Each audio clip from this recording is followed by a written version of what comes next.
officially call this meeting to order and begin as usual with a roll call. Julie Capizello. Bob Carroll. Yeah, Bob's here. Doreen DeFazio. Victoria Duckworth. Here. Susan Duval. Lindsay Fox. Here. Anne Marie Foley. Here. Deborah George. Linda Hassinger.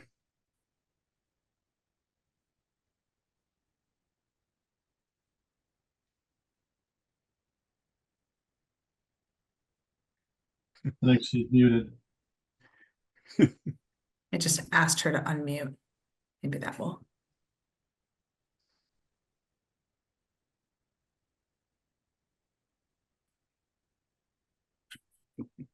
Okay, How about that? No. Yeah. here. Robin for some technical assistance. Well, this, Alright. I don't use this computer, it's his, and I hate it. Well, we got you going anyway. Brian Hool, I understand, has notified us that he would not be able to make it. Chantel Kimball. Here. Essex Petrie, I believe, also notified Fiona that he would not be able to make it. Yes. David Robbins is present. Sue Robbins. Here. Colleen Roy. Here. And Roshana Tangi. So we have officially 9 members present. So shall we proceed? Our first action item is to approve the minutes of the July 15th meeting, which I don't believe I've seen them. Fiona? Yes, Mr. Chair, Deborah did not have a chance to work on those. I think the recording, it's my fault. I let the ball drop on getting the recording up on GCTV. So she's currently working on them, and we can just pass over this agenda item. Yep, with no minutes available to approve, we will skip over that agenda item. Move into our discussion items, which is our main business for the evening. I've got listed on the agenda a chapter review for town services and natural and cultural resources. So I'll hand that over to the CMRPC staff to take those in whichever order they want to.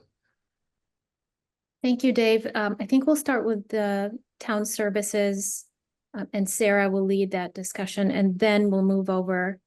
We'll try to keep the discussion fairly short so that we can move over to the natural cultural resources chapter, where my colleagues will walk us through the 3 main topics of the chapter. Sounds like a plan. Great. Thank you, everybody. Hello. So there were 92 comments on town services and facilities. So I want to thank everybody for reading it very closely. It makes our job a lot easier. I don't want to go through all of them tonight so we can get to the natural cultural resources, but we have addressed most of them in the Dropbox link that you can find with the chapter drafts. And that is ongoing as we continue discussions with the water district, with the library, with the school system, and keep coming back to those comments that we originally had. But I will touch on some themes that a few people mentioned and how we've addressed them. So we are in talks with the South Grafton Water District to get more data on their system. We changed the miscommunication of, I thought it was called the municipal center. So we're changing the language for the police department and the Grafton community television location. We removed references to other towns. We took out the specifics about Grafton High School expanding for vocations and just left in, expanding vocations as a goal without the specifics. And we stretched the definition of preparing for industry to include climate tech and just general provisions, and rather than the specific terms.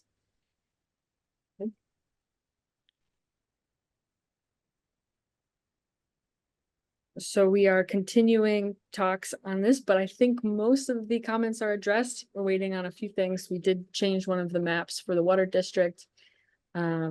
And we'll go back on a few that I highlighted in yellow, just that will take a little bit more communication with the town.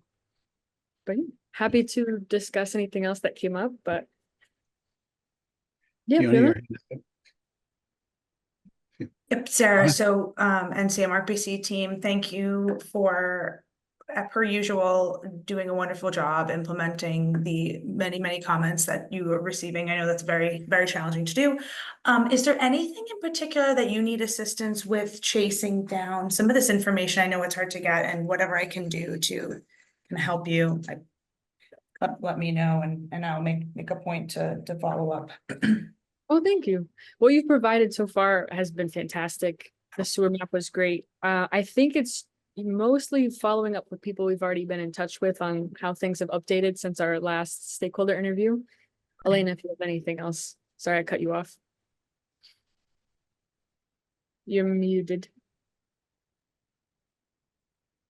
Thank you. I think it would be very useful to get a overview, big picture kind of conversation, and have a conversation with the town administrator, both with respect to fiscal issue, if there are any fiscal issues, or looking toward the future, the next 5 years, anything that would help us understand how the town is balancing budgets and where the priorities are would be very helpful. Of course, we're looking at the annual reports, but it'd be helpful to have that put into context. Okay. All right, I'll make a point to try and get that information for the next meeting. Thank you, Fiona.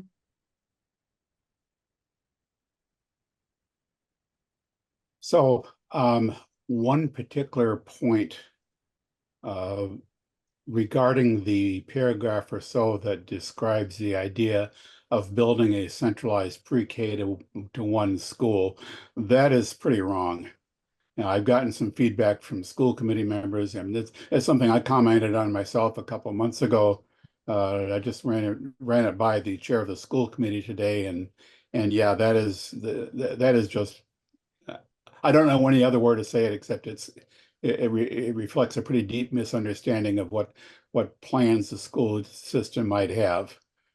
I mean, among other things, they pointed out that a single school for 500 or so pre-K to 1 students just isn't, it's a poor fit to begin with. But you know, I think was sort of my comment was, and I really want to push on this, is that you know, we're not in a position to predict what sort of changes or additions to school facilities might become necessary. The enrollment projections for at least the next 5 years don't seem to call for any new building, and I think it may even go beyond that. But you know, there is a point to be made that the North and South elementary schools are eventually likely to need some work, but I don't think we want to attempt to predict what it might be at this point.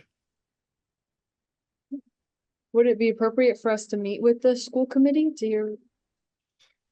That would probably be helpful to meet with the school committee and the superintendent and get a better sense. The superintendent had presented to those school committees some enrollment projections and some comments about likely future facility needs. But it would be good to kind of circle back to that and get that perspective from the superintendent and the school committee.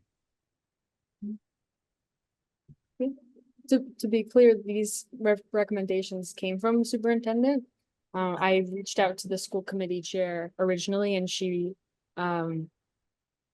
brought me to the superintendent for the interview, so I can check in with both of them and make sure that there. It was suggested to me that the superintendent's comments were somehow misinterpreted. Okay. or he may not have been sufficiently clear about. But I mean, yeah, the idea kind of on its face as it's written there is it really doesn't work. Chantal, you had your hand up. Yeah, just they might not have been the same chair that you spoke with because they have had a reorg, I think, probably since you would have talked to Dr. Cummings. Yeah, it'd be good to reach out to them and sort of circle back on that topic and make sure that everybody's on the same page with it.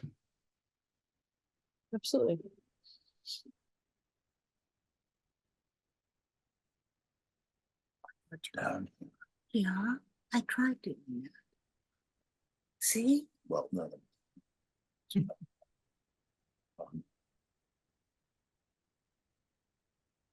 So I think that's the only thing that really leaped out at me when I looked at the revised town services document. That, I mean, there may be other, other items that you're still going to be working on, which is fine.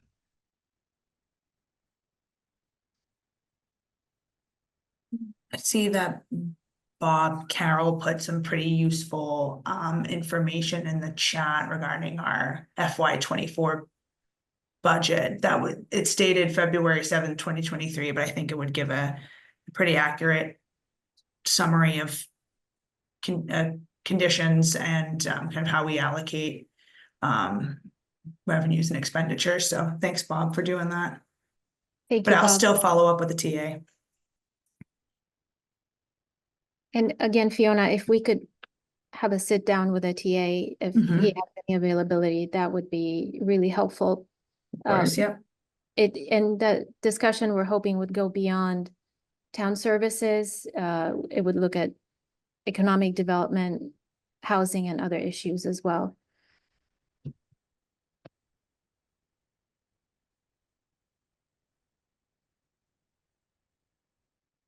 Anything else on the town services for now?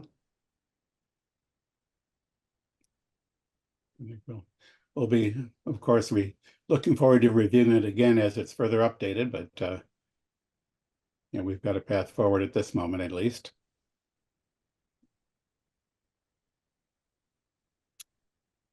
There's nothing else in town services. Let's move on to the natural and cultural resources.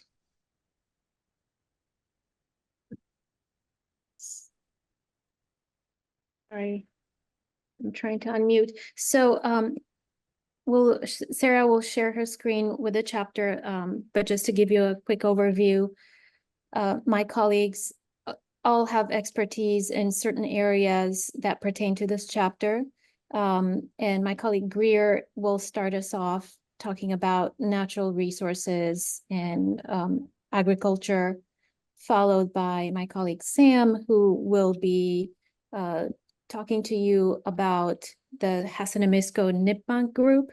He recently had an interview with the leader of the group, and she shared a lot of good information that we will further incorporate into this chapter. So what the findings you're seeing here are our initial findings, but they will expand. And then will talk to us about leveraging historic and cultural resources and some of the regulatory issues related to that. So Greer, take it away. Thank you, Elena. And hi, everyone. Thanks for having me tonight. So the first key finding in this chapter is related to Grafton's natural resources. So as the goal related to natural resources, we'll explore, Grafton has a variety of resources from woodlands and hills to undeveloped fields and many waterways.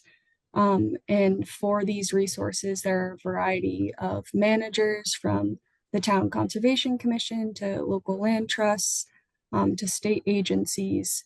So this chapter identifies kind of embracing regional partnerships as a viable path forward to preserving these resources, because oftentimes it's the preserving and improving natural resources kind of falls as a, oh, excuse me, sorry, as a lower priority compared to infrastructural issues such as roadways or building maintenance. So tapping into local and regional partners.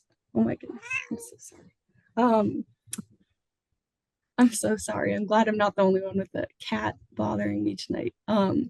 But tapping into local and regional partners not only expands capacity in terms of time and resources, but you can share resources that other towns might have more local knowledge about, such as, a lot of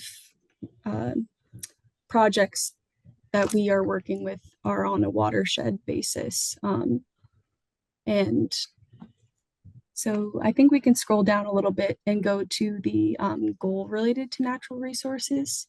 So here, if you'll excuse me for a second, I'm just gonna pop this cat outside of this room, excuse me.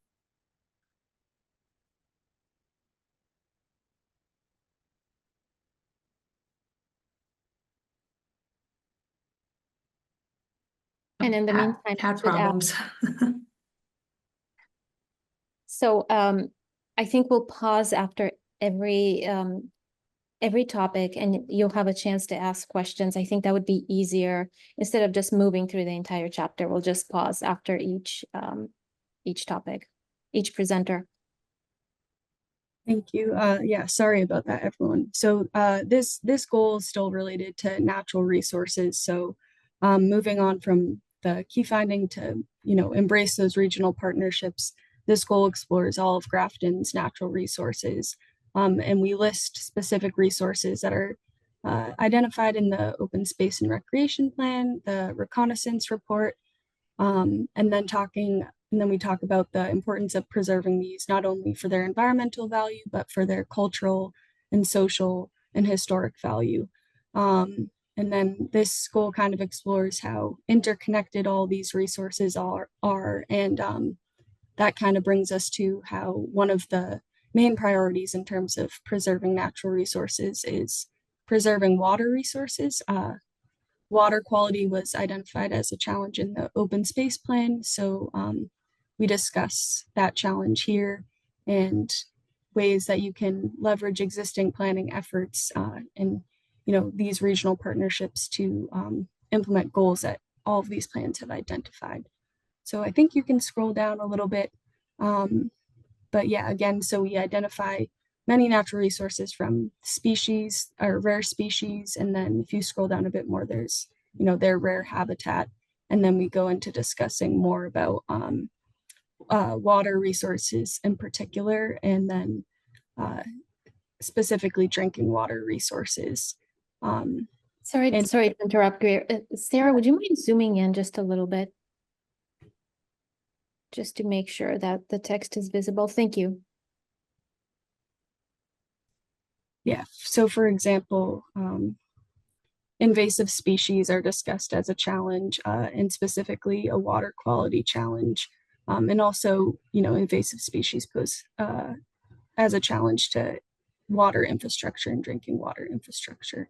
And then making sure that existing plans and planning processes are implemented and that you can leverage your local and regional partnerships to make sure that those are implemented to protect all resources, including, water resources.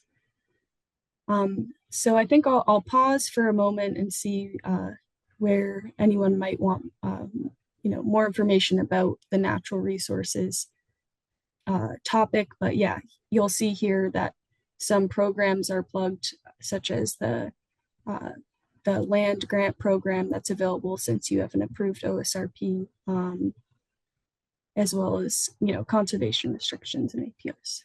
Fiona?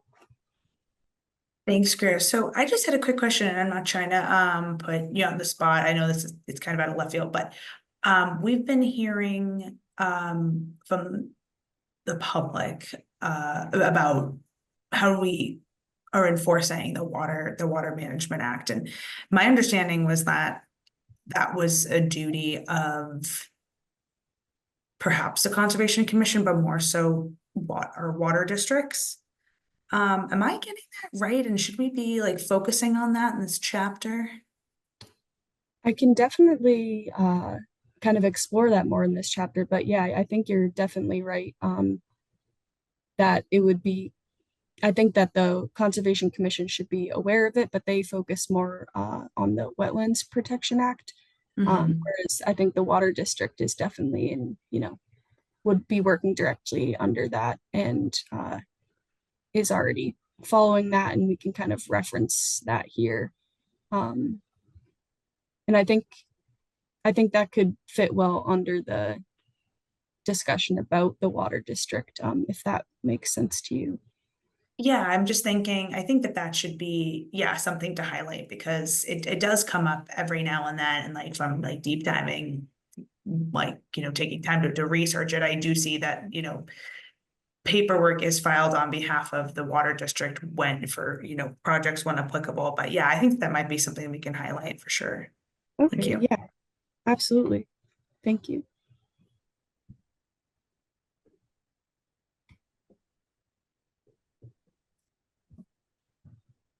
Oh, sorry, Anne. Hi, thank you. I just have a question. So like something like that's referenced here, this water supply protection overlay district, would that document or materials relative to that be included as an appendix in this final document?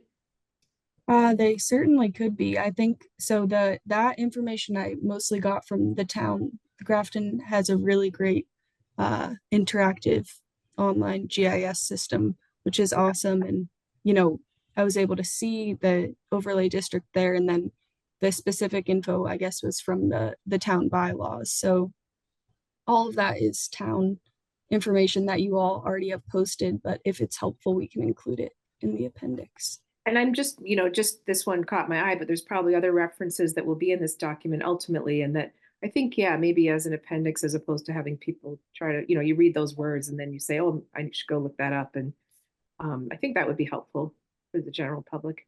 Okay, thank you.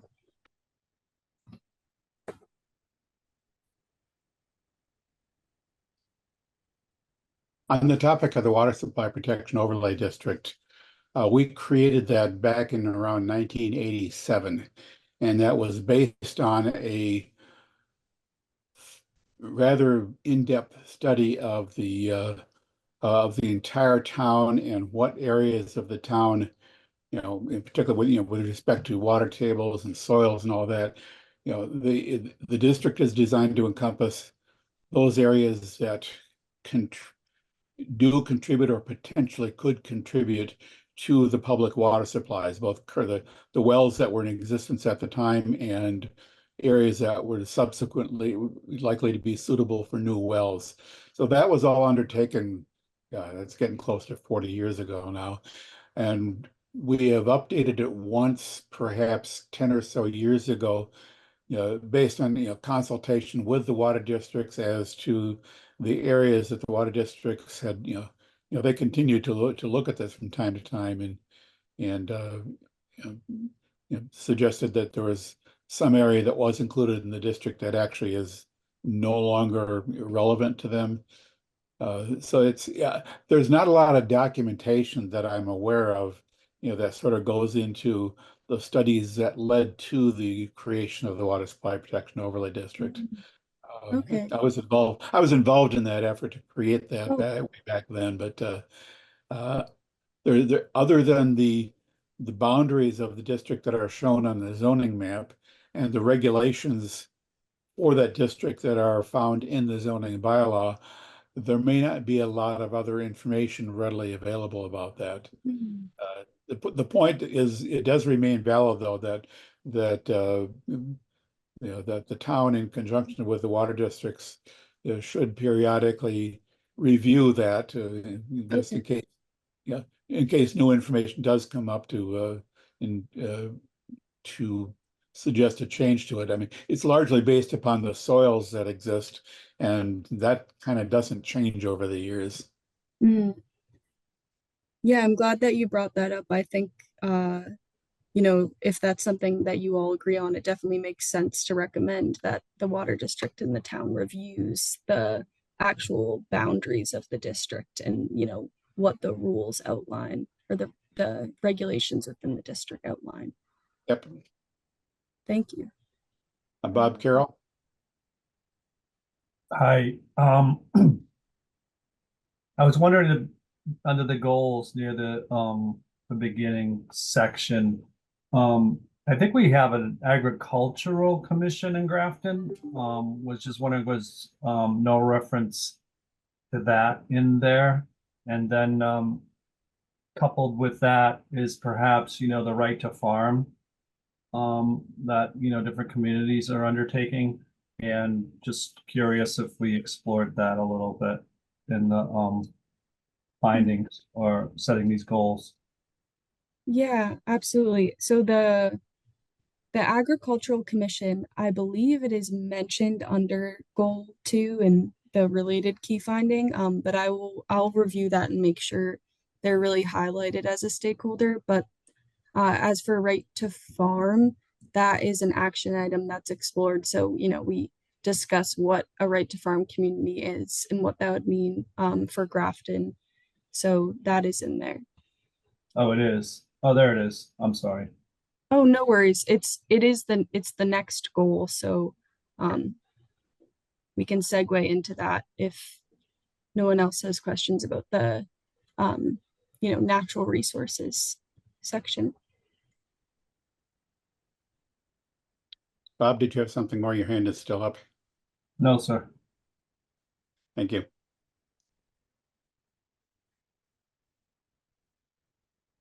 Anne Marie's hand is up. Yeah, sorry, just one last quick question. The Lazy Hill, is that on Follette Street? Yes. Okay, thanks. Thank you.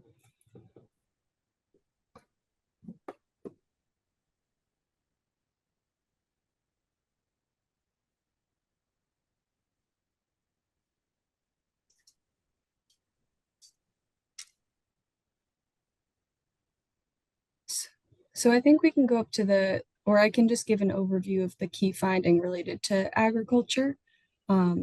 So generally we found that like many other communities in central Massachusetts, Grafton was historically had a small agricultural industry. And today there are farms remaining and there are many agricultural related assets in town, from small farms to U-Pick areas, the Community Harvest Project, opportunities for a CSA share. So we, as a key finding, we kind of recommended that Grafton embrace this regional shift towards agritourism, and rather than reinventing the wheel, kind of promoting the assets that you already have for, not only for the preservation of the agricultural industry within Grafton, and what that promotes in terms of land preservation and historic preservation, but also the societal and economic benefits that go with it. Fiona. Thanks. So, sorry, apologies. We're in the findings currently, right? This is not like a goal. Yes. Okay. So, okay. Because I think just my opinion would be that Grafton does do this. okay. They do a pretty good job of it, with the community barn, in the biggest working farm in town, does pursue agritourism, and works with the town on that. There's the farmers market, and then there's the food bank, which I believe, and somebody here can correct me if I'm wrong, but the produce developed in town there's a kind of connection between that effort and the food bank, I believe. I don't know if it's just the community barn or it's beyond that, but I think maybe just like a rewording of this to maybe like continue to support shifts or something like that, because I think Grafton, it reads as if we're kind of, we're not doing some of these things, but Grafton actually is doing kind of a lot. Yeah, that makes a lot of sense. Thank you for saying that. I definitely got that impression while doing all this research. And I think you're right that embracing the shift sounds like Grafton isn't already doing all of this. But if you all like the idea of keeping this an agritourism related key finding, I think, related to the agricultural industry, agritourism could be kind of at the forefront or continue to be at the forefront. So we can definitely rework this to make sure that that's highlighted.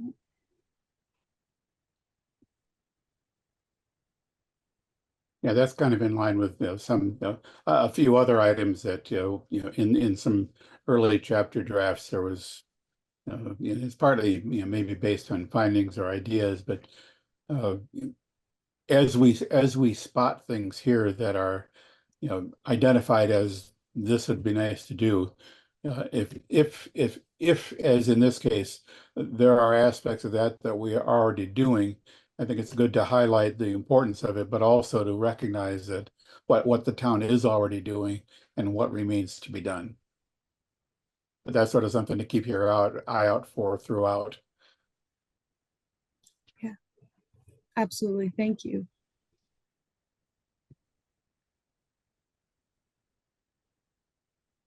I think we can move on to the agritourism goal.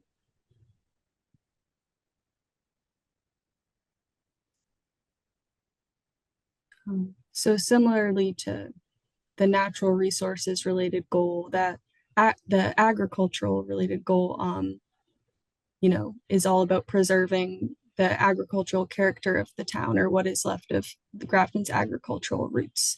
So we discuss a little bit about history that was again pulled from the OSRP and the reconnaissance report, and kind of discuss a regional and statewide challenge that faces the agricultural industry, which is really the cost of land and the pressures of nearby development. So if you scroll down a little bit, most of these objectives and actions that are within this goal are kind of actions that support the key finding of kind of continuing to embrace the shift towards agritourism. So we, identify some local farms, if that is all, okay with you all. And, we cite their source, and we can definitely add some more here. And then again, exploring kind of other assets that as, let's scroll a little bit. Yeah, including the community harvest project, and kind of talking about what you just touched on, Fiona, that it contributes to the local food systems. You can scroll a bit more.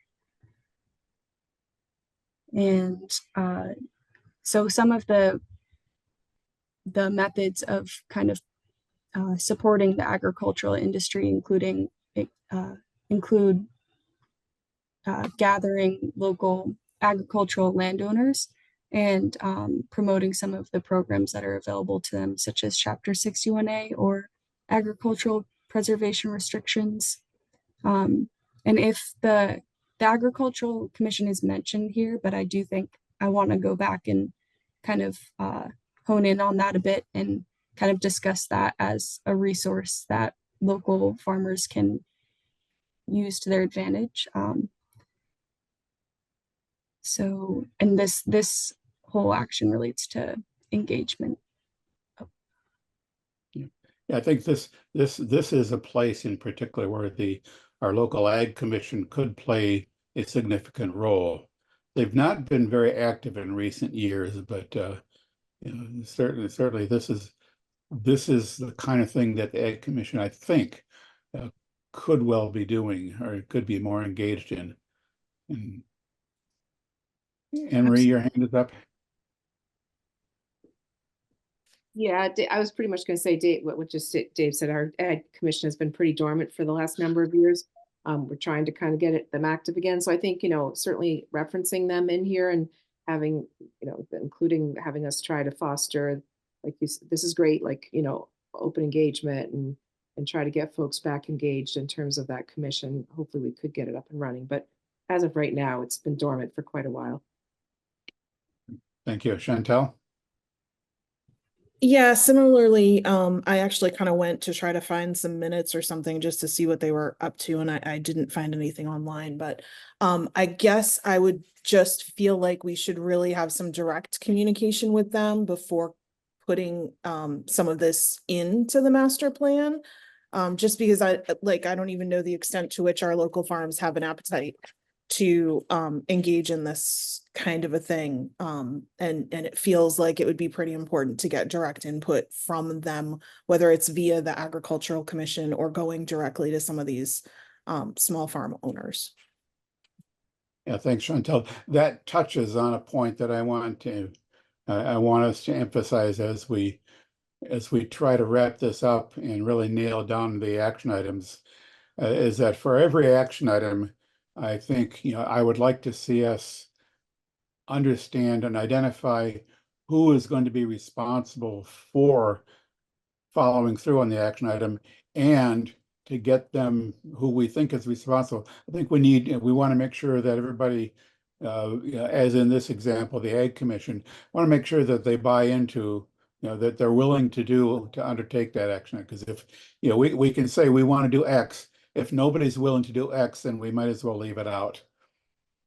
But that sort of, it ties in a little bit loosely to where we are right now. But ultimately, I don't want us to assign an action item to, any department or committee or whatever without them agreeing that that is something that they can do and want to do. Thank you, David. And Mostly discussion for later on, but we in the end, we need to be there.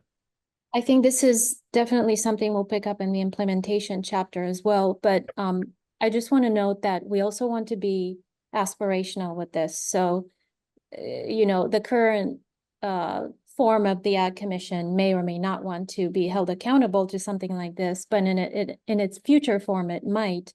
So I think what we're trying to enforce here is best practices with a hopeful buy-in from these committees. And I also wanted to note that we did have a chance to have a conversation with the owners of Holden Farms. And yes, I completely agree. It would really be, it would be very helpful to have more conversations with them. They did express an interest in support for pivoting to activities such as outdoor events, promoting this ecotourism or agritourism side of the business. So I think there is some interest. I'm not sure whether it's consistent across all of the farms, but we had an opportunity to talk to them at the EDC workshop earlier this year. Yeah. Fiona, your hand is up. Yes, thanks, Dave. So I just wanted to, because I'm curious, like I'm trying to understand like Chapter 61A enrollment. I find like I have never heard of and I mean I know that there's based on the data that you're presenting here, I think it was 8% of the total land area in Grafton is agricultural, so small. But yeah, I guess I would like to understand, and maybe this is just something to like tease out a little bit more in the chapter of like how how that kind of works today, because I never, if there's like if something is brought to the planning department or the planning board's attention and like interest, then we would follow up on it and examine the options and help people kind of enroll in Chapter 61A if they needed to with the assessor's office. But yeah, I guess I'm just trying to understand how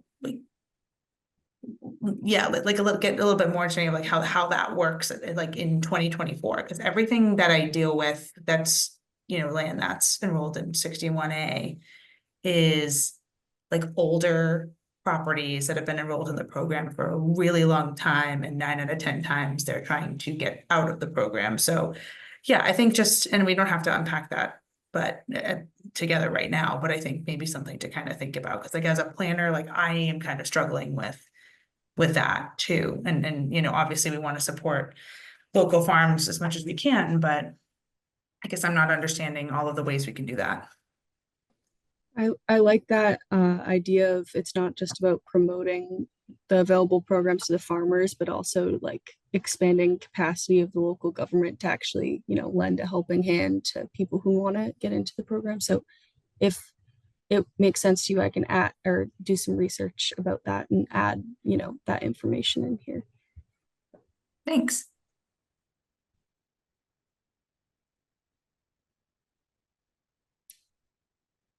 I think that pretty much covers the agricultural goal. Chantel? Yeah, I had sort of thought it would come up as a topic, but I thought it might be worth checking in on the right to farm recommendations. I know it's kind of put in there saying like it doesn't directly protect land, but it protects farmers from nuisance lawsuits. I was doing a lot of reading and it looks like in other parts of the country, it's basically turning into a protection for commercial farms, but not necessarily the kinds of farms that we are having, that we have in our area. So I was just curious as to why that is specifically here. Yeah. So I think rather than directly recommending that the town implements the right to farm bylaw, it's more suggesting that the town considers it and looks into it more. And like you said, in Massachusetts, a right to farm town is very different than, you know, a right to farm town in North Carolina, where there's like commercial farms everywhere. When it's smaller farms, yeah, it does serve as a protection to, you know, people who, you know, small owned farms rather than big commercial industries who own a lot more land and can cause a lot more nuisance. So I think it is worthwhile in considering right to farm for smaller farms that are have been here for a long time, and you know, are already not bothering their neighbors compared to big farms in other parts of the country where, you know, it could, you know, lead to some issues. But yeah, It also generally, seemed like it would add a layer of responsibility on the town where then we would be responsible for sorting through what is a nuisance lawsuit and what is not. And I just wonder if that is anything like, I mean, if our farms were getting sued for stupid things left and right, that would absolutely be a priority, but it just seems like putting that extra layer of review as a burden on the town to protect our farms from something that's not happening, because as you said, they're not already a nuisance to their neighbors. That just struck me as maybe something that doesn't fit with our particular model. But again, I have fairly limited knowledge, so I don't know if others on the group also had thoughts or if that came from someplace specific. Yeah, this strikes me as a topic that, perhaps as the action item on the screen says, consider implementing right to farm. And that means taking a deeper look at it, at the concept, determining, first of all, whether it is in Grafton's interest to do that. And if so, then dig down to more details. But if we can sort of take this action item and the appropriate people or boards look at that, dig into the details, and conclude that, yeah, this is not something that Grafton needs, then we can say, well, we considered it and we determined that we don't need it and we're done. Or we consider it, and yeah, there's some applicability to it. Let's see how we should make it work for Grafton. I do believe that right to farm was brought up as a proposal to town meeting several years ago. And I think we passed it over because it was sort of not ready for prime time. So Chantel?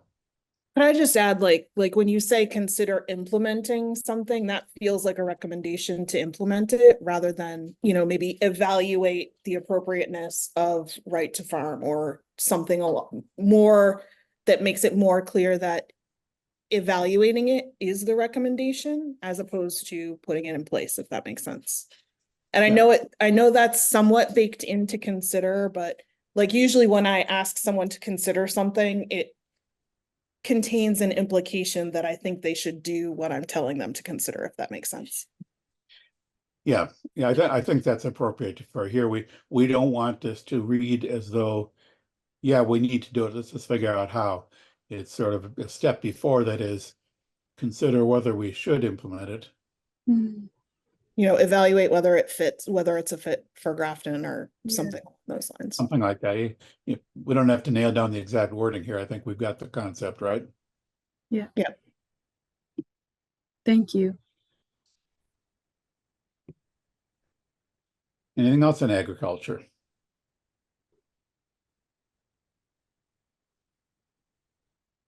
If not, move on to the next topic. Chantel, your hand is still up. Sorry, nope, I forgot to put it down. My bad. I know you're just seeking attention here.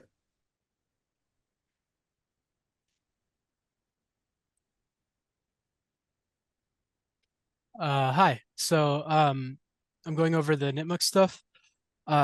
So we've recently gotten in contact with Cheryl Tony Hawley, who's the current leader of the Hassayamnisco. And we're in the process of revising some of the information about the current happenings and needs of the group.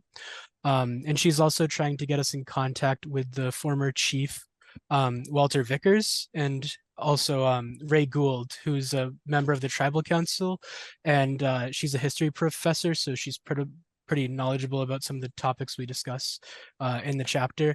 And so for the key finding, explore opportunities to develop the town's working relationship with the Hassayamnisco Nipmuc.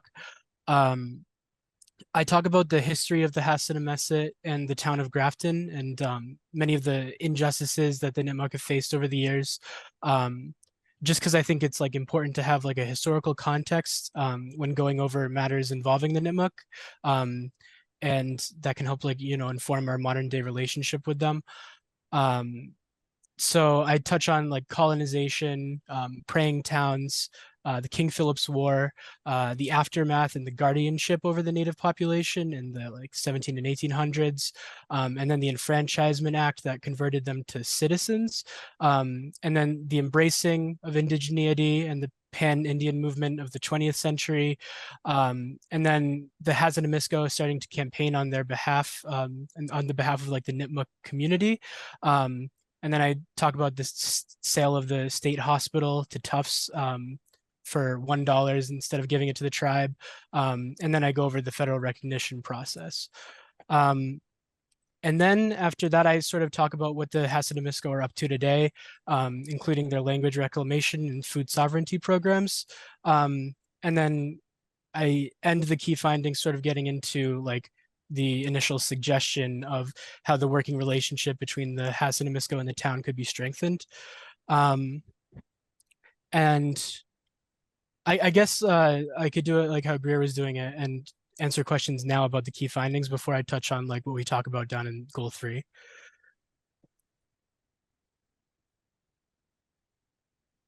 Any questions, comments at this point? Anybody? Fiona? Just a comment about the selling to Tufts for $1.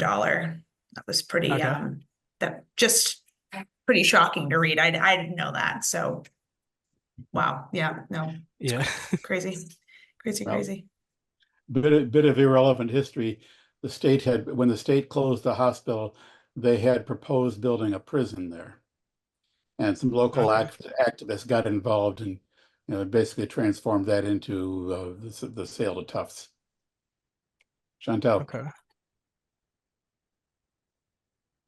Yeah, super quick. I mean, I was super impressed with how robust this section was and was really excited about it. So I just wanted to thank you for like doing that kind of research and connecting directly with Grandma Cheryl was awesome. So it sounds like this is really well on its way. So thank you very much. Like it's a big part of who Grafton is. It's something that we really have an opportunity to lean into. I think it's fantastic. So thank you. Okay. Glad to hear it. Thank you. Fiona? Oh. Yeah, sorry, just one more. I had a just a clarifying point that I was shocked and saddened that it was so, that it was tribal land that was sold and they kind of, that just so I'm clarifying, that was what I was shocked about. But I also just wanted to ask you, Sam, if you were able to, so my understanding is that, the collaboration, I'm always thinking from like selfishly the perspective of my department, like how we interact and how we, planning department can better interact with the Hassayamnisco. But in terms of like permitting and projects and how that works, like my my understanding, as I mentioned, but like I'll say out loud here, is I believe that there's no requirement for the tribe to have to really kind of pursue some standard local permits, nor do I think that they should, but I was just curious, like in like how maybe we could tease out a little bit in this chapter, like how in light of that, like we can kind of continue to work together and forward forward initiatives that they're trying to pursue, because my understanding is that we just, they can proceed, and we want to help, but we also don't want to make sure that we're being helpful from their perspective and not like getting in the way, more or less. And yeah, I was just curious if you had any thoughts, if Cheryl mentioned anything about her, aspirations working with the town she'd like to see. Yeah, so I did talk to Cheryl about that, and she said that that unique permitting situation is specifically for the reservation, and they've been trying to explore ways of getting it done on additional properties, but it looks like certain updates to like Massachusetts law has made it like difficult, and it's prevented them from getting that same sort of unique situation to take place on other properties that they own in town, and so they're still in the process of exploring that themselves. At this point in time, they sort of took a break from trying to get it done on one of their properties because of COVID. But I think like at some point in the future, like within the next decade, they're going to take that on again and try to get that up and running. And I'm sure they'll go to you for that. But yeah, as of right now, it's sort of unknown. Like they talk to like legal advisors about trying to get that done, and it seems like it's kind of like it's impossible at this point, but yeah, it would be interesting to get that done. Okay, thank you. Yeah, no problem. And then so further down in the chapter under goal 3, one of the action items is to partner with the Hassanamisco band to identify sites of importance.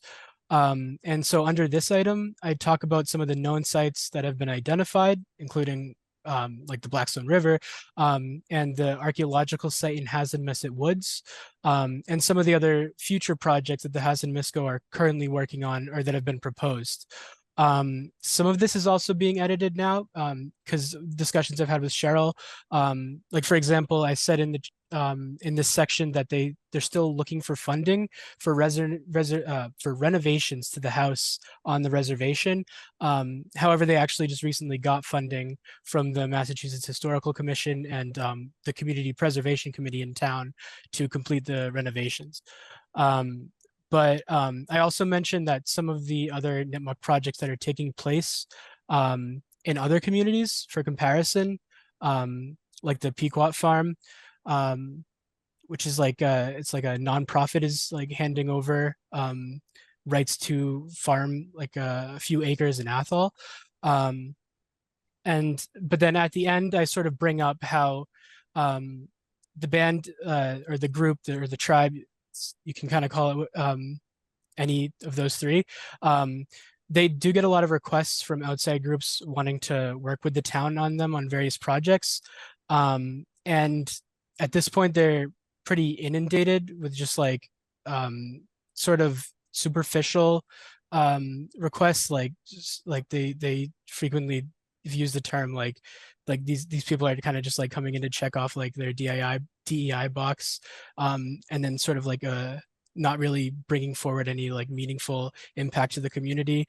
And there's been like sort of this like resistance to wanting to like form more of these partnerships, but at the same time the town of Grafton has a bit of an edge up on this front because just from talking to Cheryl, she says that the town has been very cooperative and helpful on things for a while now. So whereas like other groups that we would talk to about like sort of trying to form partnerships with the group, like we should still talk about this in the chapter, because it's not just going to be read by people in the town, but there's always this emphasis on like building up a meaningful relationship and trying to establish trust before just like passing a project onto them. And so if you're in a town committee that hasn't previously worked with them in the past, it would be good to take note of that and try to like understand that things may be pretty slow moving at first, just because there might be some hesitancy there. But yeah, so when all these materials are fully revised, I am planning to send it back to Cheryl. And she and the council said that they would be interested in reviewing all of it before we put out the final product. So, yeah. Downtown. Yeah, that was also another section I really appreciated and called it out on the comment sheet.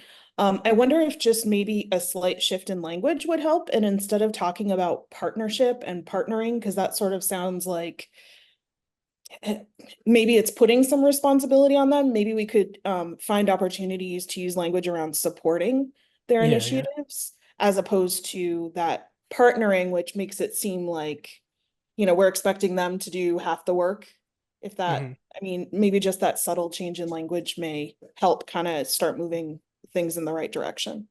Yeah, definitely.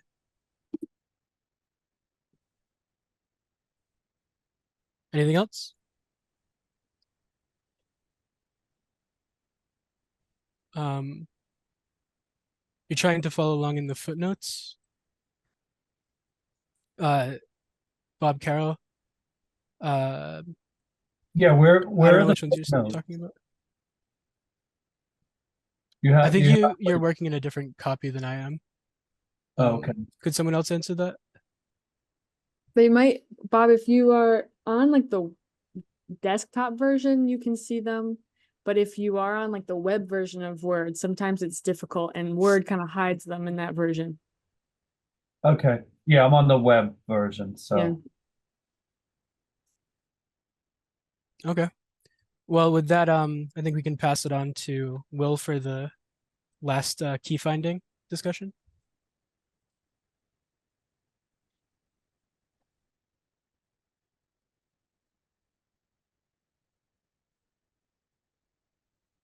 Hello, everyone. So the key finding that I worked on was the working title of it right now is called Opportunities for Further Leveraging Grafton's Historic Assets. A main focus of this is that Grafton has many historic areas and buildings and properties that showcase the community's history and cultural heritage and the diversity of that history and cultural heritage. And that's really cool. There's a list under goal 3 that talks about a lot of these different areas and properties. And I listed some of the assets that the community has related to historic preservation, including its designation as a certified local government. It's the only community in central Massachusetts other than Worcester that has that designation. So that's really awesome for you all. Also that there are several National Register of Historic Places properties in town, that there's both a historic commission and the Grafton Common Historic Commission in town. That there's several museums in town, and there's an in-progress wayfinding and branding plan for the town. And I also in this key finding discussed some opportunities, including as we discussed, supporting the Hassan Mesco Nipmuc band. And then I also discuss some other topics, include aiding in applications for state and federal historic tax credits or incentives, using the certified local government designation to apply for survey and planning grants from the Massachusetts Historical Commission, and also improving the library of information on the town website, which is already, substantial, but, there could possibly be some ways to improve that.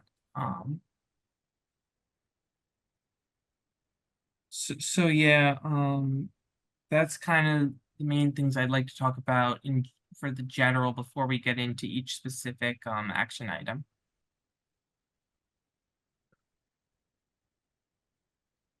Any comments at this point?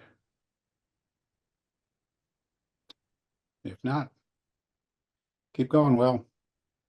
We can move on to goal 3 then. Yes, so goal 3 includes the actions that Sam talked about, so we can but all the other ones relate to this. So you can scroll down. This is just kind of the list of different properties in town of historic importance that we've listed. And then if you go to the bottom of that list, there's a list of some more that I haven't written up yet, but I'm wondering if we'd like to include those. So that's probably something that we can talk about either you know, after this meeting for the sake of time. Then I have a table with the National Register of Historic Places that Greer put together, which was awesome. And then scroll down. So the first objective is build financial capacity and grow partnerships to ensure historic resources are supported by Grafton's local government. I added that and grow partnerships to it. So the first action was supporting partnerships and resources for cultural organizations. And we listed several in town. You can scroll down to the next one. And then, as I discussed earlier, maintaining the Massachusetts Historical Commission designation as a certified local government. And I described kind of how you all can maintain that designation and what that designation helps you all with. So if you scroll down to the next one. And the next one, that is what Sam just talked about. So we can scroll down to the next one. And then this next objective, encourage preservation of privately owned historic assets. So this wasn't in the list of action items I was given when I started working on this. So I drafted this new one, which is work with private owners of historic properties in town to utilize tax credit and incentive programs to preserve and rehabilitate these properties. So I discussed both the Federal Historic Preservation Tax Incentive Program, and if you scroll down, also the Massachusetts Historic Rehabilitation Tax Credit Program. So, and then the last objective is increase the public's access to historic resources and information. So I discussed the Grafton's historic database on MACRIS, the Massachusetts Cultural Resource Information System. And I just ask how the town may, or describe how the town may want to publicize some of that information in a more easily digestible format on the town website. That's kind of a recommendation I came up with. We can decide if that's something that you all want or not. If you go down to the next action, develop wayfinding elements to promote awareness of and access to Grafton's historic and cultural resources. That was discussed earlier with the wayfinding plan that's ongoing. And then hold community events at the Grafton Community Barn is the last of the action items. So if you all have any questions on those, I think I had a long list of questions, pretty much clarifying about some things that I couldn't find in my research online, or asking if there are certain things that you all would like to be included or not that I currently have included. So I don't know what the best way of doing that would be. It may be, sending these out as an email to you all and you all can respond, but I can work with Elena and Sarah on that. Does that sound good, Elena? Yes, I would encourage, if you can think of any suggestions or responses to these comments, you can either put them in the matrix, in the comment matrix, or send them by email. But I think the comment matrix would be the easiest way to centralize all these suggestions. Okay, awesome. If anyone has any general questions about what I discussed.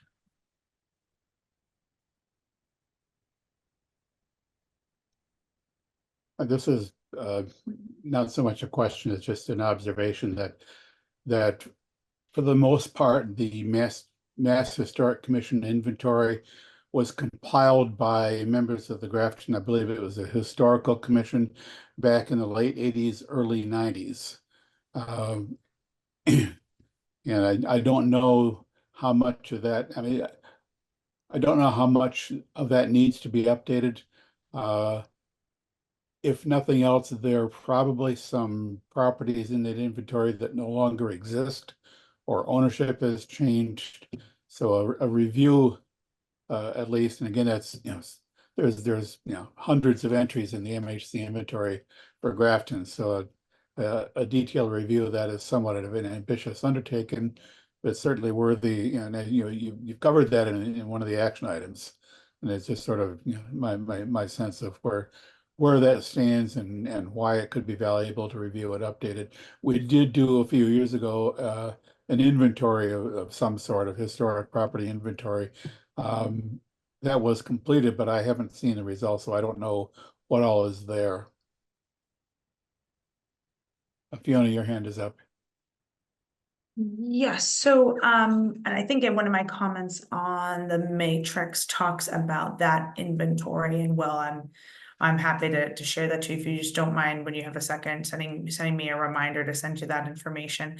Yeah, I guess I had a question because, and this is more general, the inventory, Grafton's inventory of historic properties, like even on the National Register, like it doesn't guarantee protections for these buildings unless they're getting some sort of federal funding or protected through some sort of like legal agreement. And I don't know. I struggle how we can like give this, this is more of like probably a bigger scale, like policy question, but how we can kind of give more teeth to these things, like, once the ownership changes hands and it essentially becomes private property, is the only avenue that the town has to ensure like protection of some of these properties in perpetuity to try and buy the property themselves. I mean, that could get very complicated. And yeah, I know that Dave was saying, the inventory is maybe needs a revamp, but I would say that probably most of it would still be applicable today. And like, it's just, yeah, I guess I'm interested in hearing from CMRPC about what further steps towns can take, because like the Polish Club, for example, is one of the properties that changed hands. A private owner bought it. It was sitting vacant for years. Nothing was done to beyond, it was listed in the National Register, but and then it's like it's hard because the town doesn't have that many options. I mean, I guess I'm just curious. Yeah, I mean, there are not too many regulatory tools that could ensure preservation. While the town owns a property, there can be a preservation restriction placed on the property. Once the property changes hands, I'm not sure with the owner's consent whether that could happen. So placing a preservation restriction could be much like a conservation deed, for example, but that would require the owner's consent.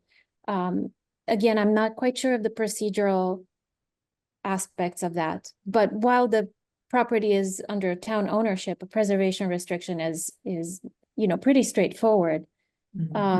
The other tool at the town's disposal, and it's kind of the nuclear option, is a local historic district, which Grafton already has around the common, for example. And that would ideally ensure a layer of review and the involvement of the historical commission or the historical district commission in the review process. So Mhm. So if there are any alterations to historic structure, those alterations would land on the historical commission's desk, and they would have a chance to, that's one way to add teeth to that. But the drawback is, depending on where it is, it can discourage development because it is an added hurdle and an Mhm. added certainty for a developer. That probably doesn't apply to Grafton, but just speaking in general here. Yeah, well, to your point, Elena, I think. Yeah, okay, South Grafton is coming to my mind because, well, that's where the Polish Club was. There's also the Farnhamsville Historic District and the Fisherville Historic, like there is a lot of historic designations and there's a lot of like inventoried properties and registered properties, and it's just, I think that as we obviously want to bolster like interest in South Grafton, and I think that some of these more like older historic buildings might unfortunately have the same fate as the Polish Club unless the town were to intervene in some way. So I guess, I don't know. I mean, I'm not trying to, I think that's, we've discussed it in prior discussions about the importance of revitalizing and growing the economic and, residential base in South Grafton, but there is a lot of historic value in that part of town. And like, unlike the Common, it's not a historic district, so it doesn't have like the extra that teeth. It's like it's like a federally recognized, but what does that even mean? Like it's like it doesn't do much, and it's annoying. But Yeah, anyway, just my 2 cents. there's More of a also Vensesh, really. incentives are another way to go about it. So maybe if in South Grafton there's no possibility for historic district, which there probably isn't, incentives such as historic tax credits would be available for listed property under the National Register. Mhm. Well, I Okay. see. Yep. Yeah, if you could scroll up, I think to the list of different areas and properties of town, I think the Fisherville and Farnhamsville areas are historic districts like Grafton Common, at least in some way. So I'm wondering what the difference between them is and how that is quantified, or if you're just talking about other parts of South Grafton that aren't in those two districts. I believe those are national historic districts, which have no regulatory restrictions as opposed to a local one. But Okay, but the Grafton Common is a local historic district as well. Correct. it Yeah. is- Okay, I'll add that information. That's helpful. Yeah, it's perhaps interesting to note that in the MHC inventory, there are historic districts of which we have in Grafton, we have 4: the Grafton Common Historic District, the Fisherville Historic District, the Farnhamsville Historic District, and the Blackstone Canal Historic District. In addition to those, we have areas identified as historic areas in the MHC inventory, some of which overlap with those historic districts, but the boundaries are drawn inconsistently. But those historic areas, they're inventoried historic areas, but they have no regulatory teeth. The historic districts, as we've noted, other than the Common, where none of the other historic districts are managed by the Historic District Commission, although conceivably they could be brought into that. And just sort of going beyond that, there's in terms of what the town can consider doing, think about whether we want to do in terms of protecting historic properties or areas. There is the possibility of pursuing, putting something on the National Register, which carries with it some additional regulations just by virtue of being on the register. There's, expanding the historic commission, district commission's jurisdiction. There's promoting historic preservation restrictions. I'm aware of exactly one historic preservation restriction in all of Grafton. There could be more, but there's only one that I've seen. There's, some of the other things we've talked about is, incentivizing or supporting property owners to preserve. So the general concept of exploring, the extent to which the town might be interested in further preserving historic properties is it's a topic to keep in mind here. Thank you, David. And I should note, we had a conversation with John Stevens from the District Historical Commission. And one thing he noted, and I'm not sure if you think we should include this in the master plan, that in theory, he should be having a say in the review of any alterations, but in practice, he's not notified. So, that may fall under a recommendation for better communication. Sorry, yes, Fiona, yep. That's all I heard from him, so I wanted to get your input on that. Yep, absolutely. And I agree wholeheartedly, with John's suggestion. I think, they've, not trying to, but have this come off the wrong way, but I think that the Historic District Commission, as well as the Historical Commission, has had issues with membership over the years, kind of meeting quorum, what have you. I do think, however, that the relationship between projects under review with just my department, for example, like could be strengthened, and I'm definitely open to that. But I do know that there have been challenges, and sometimes it is what it is. But I think that but yeah, no, I do agree with that, and I know that we have talked about that in the past, John and I, specifically regarding the scenic road reviews.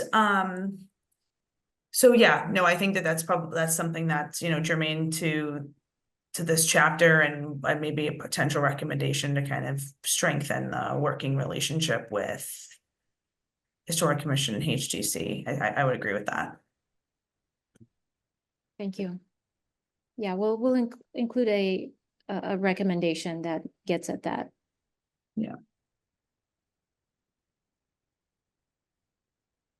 Any other comments on this topic, both regulatory and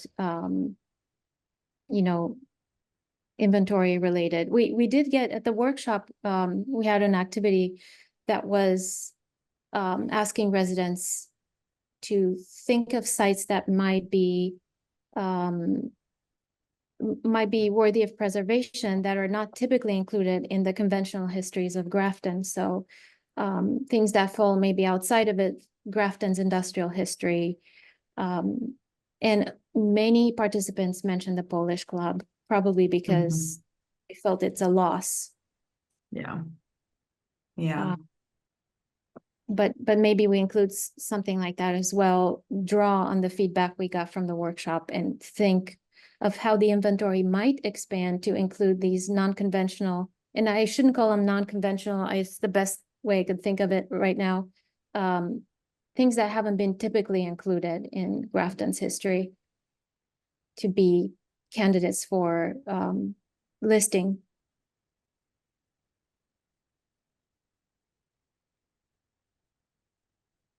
Any other questions or comments on this? Will?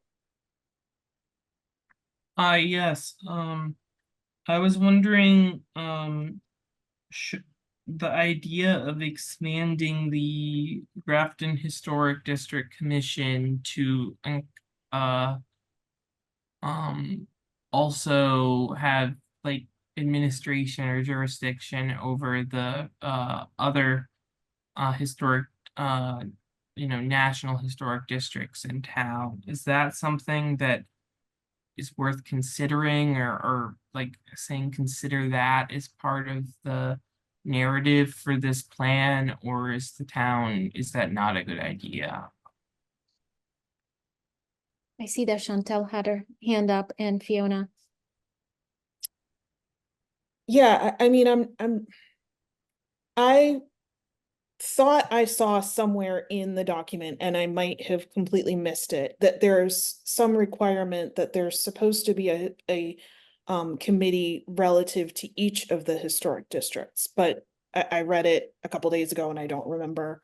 I don't know if I'm remembering that correctly. I thought that was in there. I mean, I don't know if it's up to us, first of all. But in turn, it feels like the existing, I would rather see those other neighborhoods have their own committee, as opposed to getting rolled up into the same group that is concerned with the common. Speaking as someone who lives in South Grafton, although not directly in either of those sites, the common gets a lot of attention and a lot of expenditure. And you know, I get that the Mill Village part of our history is maybe not as pretty as the big Victorians around the common, but my concern is if we put the same organization in charge of both, I don't know that it really gets any more attention to the historic districts in the other parts of town. There is, I do not know if it remains active, but still listed on the town website, a Mill Villages Advisory Committee. I think Which- I read that that was no longer active, Dave, because there was a point that I was considering applying for it.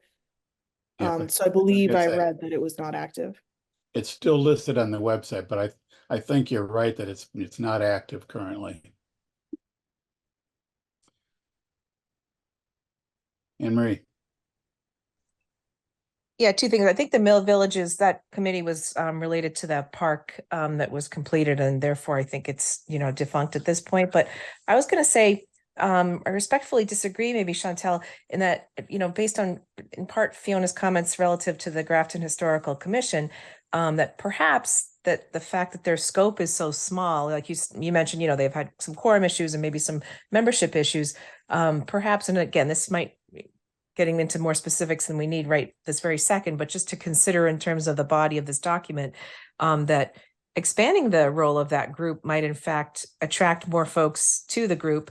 You know, the Grafton Historical District is very small, doesn't include, you know, a ton of buildings. So it's probably one of those things where maybe not enough things come up, you know, in the course of a year. And if you included those three other districts, it might in fact be a more robust committee that, and they can take what they've learned in dealing with the common and bring those to those other sites. So just something, food for thought.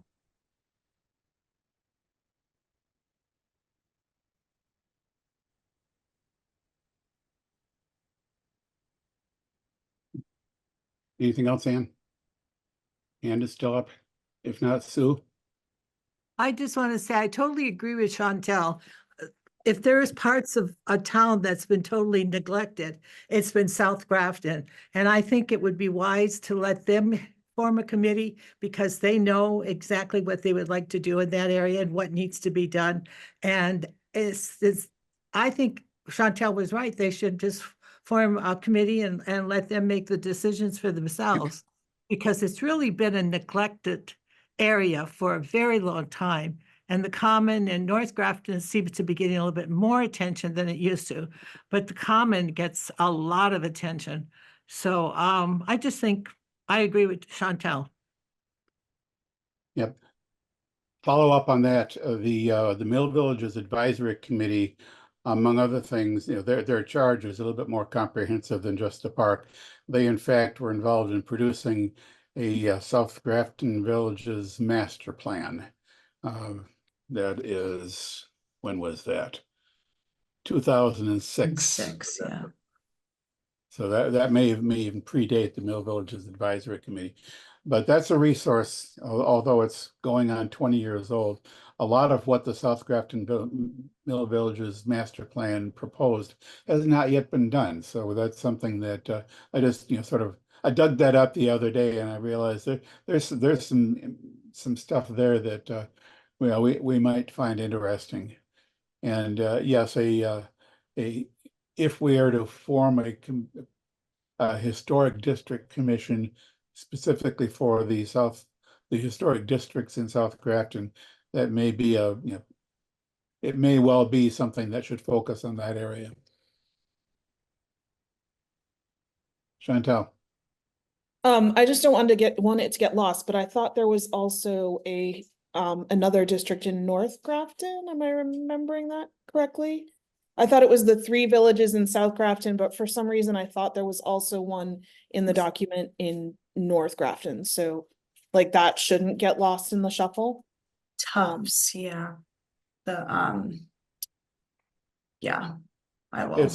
It's somewhat more loosely defined as an area, but it's generally understood, called New England Village, which Okay. encompasses the North Grafton through the North Main Street and over by Washington Mills in that area. New England what I was Village is identified as an area in the MHC inventory. It's not been defined as a historic district. Okay, thank you for clarifying. There, that does raise the question of, would it make any sense? And obviously, we're not going to answer that tonight, but it might possibly be something we put on our list of action items to think about whether New England Village area deserves, or some part of it merits designation as a historic district. I don't know the answer to that. Will? I think there's also Saundersville, if I'm getting the name correct. Saundersville. Is that in a similar situation to New England Village, where it's mentioned in the MHC, but it's not a historic district? Because I don't think we have it listed as a historic district. Right, it is not designated a historic district. It's not immediately clear to me the value of, unlike Fisherville and Saundersville, which still retain a lot of the buildings, the combination of mill-related buildings, residences, and commercial buildings from the mill era.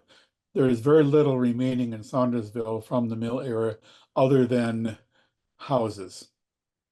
So it's less distinct. It's still a distinct area, but it's sort of, and I'm not the best person to evaluate it, but my impression is that there's not as much left there from the mill era to sort of put it on the same footing as the historic districts. Not too long ago, I'm not sure if it's still standing. There was the only thing left of the Saunders Mill was a chimney, and I'm remembering back in the 90s when I used to go out in that general area for conservation commission field visits. But there was, at that time, the only thing left was the chimney, and I'm not sure if that's still standing. Fiona. Yeah, and I just to close it out because I know it's getting late. So I guess with something to consider with this, because I highly doubt that there's been, a lot of movement on the 2006 South Grafton Villages Master Plan. A lot of this stuff might be, I haven't read that in a bit. So a lot of this might already be in there, some suggestions that weren't pursued. So I would just, maybe have a general recommendation in this chapter to maybe update that plan or somehow, revisit some of that and see, because there might be we might have already tried to do it and failed. There might be a little bit more information there, but yeah, I do just to clarify, I don't see in GIS where Saundersville is not highlighted as a inventoried area for National Register, but it is kind of a general inventoried area, which I think is like state inventory, but it's not the same designation as the Blackstone Canal Historic District in Fisherville. So there's a little bit of nuance going on here. Thank you. Yeah, thank you everyone for you all's input. I think we can definitely add a recommendation related to South Grafton. I think that would be based on your comments and also my previous research. I think that would be a great thing to add.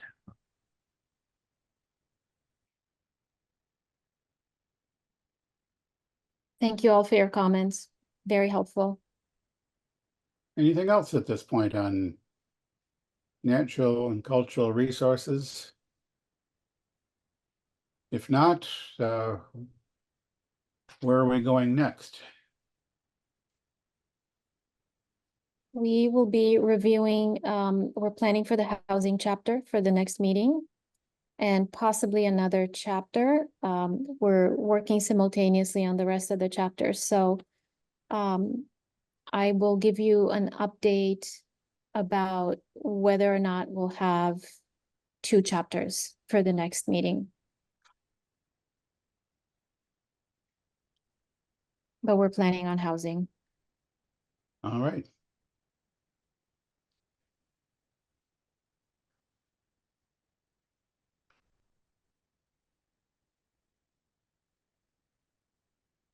Is there anything else anybody wants to discuss at this point?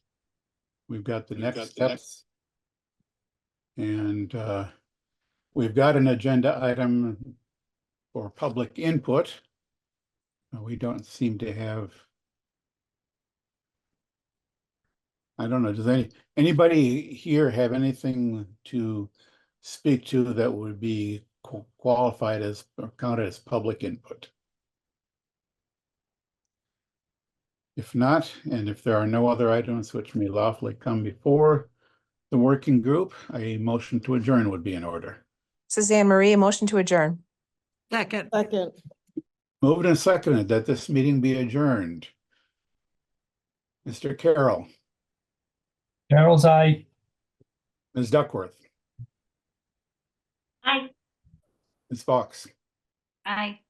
Ms. Foley, Aye. Ms. Hassinger, Aye. Ms. Kimball, Aye. Mr. Robbins votes aye. Ms. Robbins, Aye. Ms. Roy. Aye.